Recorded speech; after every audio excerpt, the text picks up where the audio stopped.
Hey guys, welcome to this week's 3D printer FDM tips and tricks.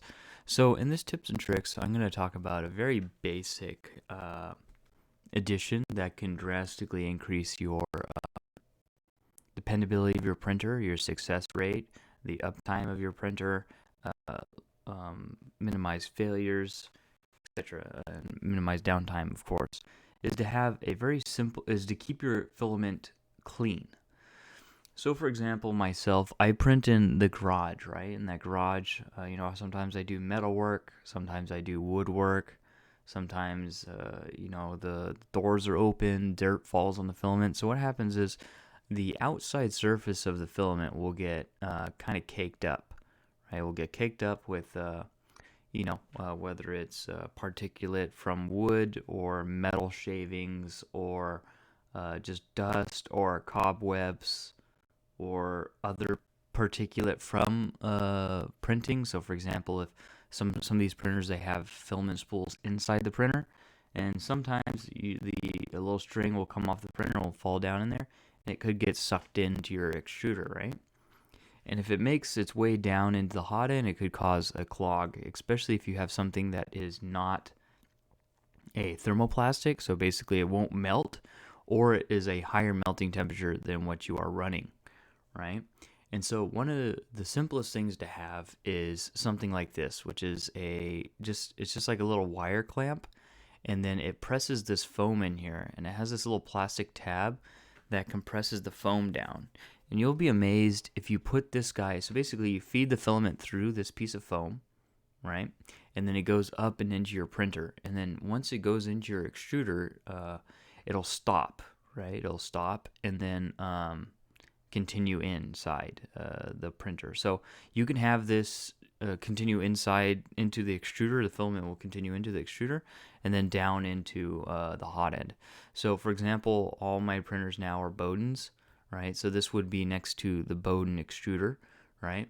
And then it's too big to fit into the hole of the Bowden extruder, so the filament continues on.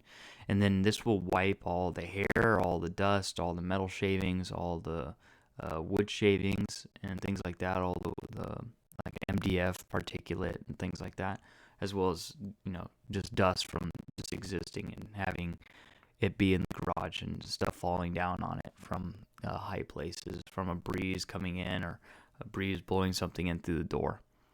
And so it'll keep it clean, so I don't have to worry about that dust eventually clogging up the extruder or clogging up the Bowden tube or getting stuck inside of the extruder itself and clog up the hobbed gear or anything like that with something that's soft also. So it could try to pick up something that is gooey. It'll try to get rid of that, and so that doesn't get stuck inside of the feed gear and all that kinds of stuff. So this will save you a lot of issues in the long run. And very, very simple. As you can see, you can get 6 of them for $8, and this will keep that from happening.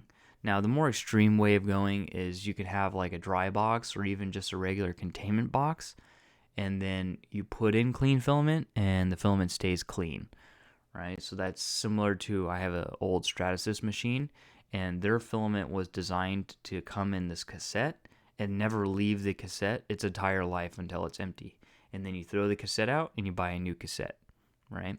So that is something also that they did. And the reason why they did that is that they found, and it's a sealed cassette, right? So it keeps the moisture out, and it had a whole bunch of desiccant in it. And the reason why, Stratasys decided to go with that is they found that it drastically increased the dependability of the machine, right? And you can see there's some other systems, right, where you can have like a clamp or something like that. But really the best system is just these foam pieces. And you can see here is $9 for $10. And just something like this will drastically increase the performance of your printer and keep your filament clean, keep your jams down to a minimum, keep your be able to increase the torque you could put down on the filament before you start shredding it with the hobbed gear, because that's not filling up with junk, and keep your Bowden tube from filling up with junk or anything else filling up with junk. Now I'm sure that there are extruders that have like little brushes, right? But if you have those little brushes, eventually it's going to pack up your extruder with that dirt. So this will keep it before it goes into the extruder, right? And so basically it'll just get stuck against one of the foam ends. So you get stuck on this end or this end. And then generally you want to keep having it go through the same direction. So if it's on this end, you want to feed it through this end. And if you're using this end, you want to continuously keep feeding it through this end. Because if you flip it around, you could pull some of the stuff that's already there off with the filament that's supposed to be clean on the other side. So yeah, very, very simple tip, but very, very beneficial. And then if you want to upgrade, like I said, you can put it in a dry box or a container and then have a quick disconnect fitting and have it go right to your extruder and never touch the environment inside your garage or whatever. It's fully sealed. Or if you have it inside the printer, that's also another good thing. But even then, you can still have particulate from the printer get inside this guy. So whether that's metal shavings from the steel rod, or for example, my Bamboo Labs, it has carbon fiber rods, and those are getting worn over time, and so it'll push dust onto your filament if that was the case. The Bamboo Labs doesn't have it inside the enclosure, but those are just some examples.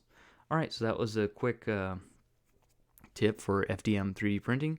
I'm a teacher on Udemy for 3D printing. I have a beginner course as well as an intermediate course I'm still working on, hopefully to release sometime early next year. If you guys like my teaching style and you want to see more information on these FDM education and other types of topics on FDM 3D printing, as well as other technology topics, go ahead and check out the links in the description, and I will see you guys in the next tips and tricks video. Peace.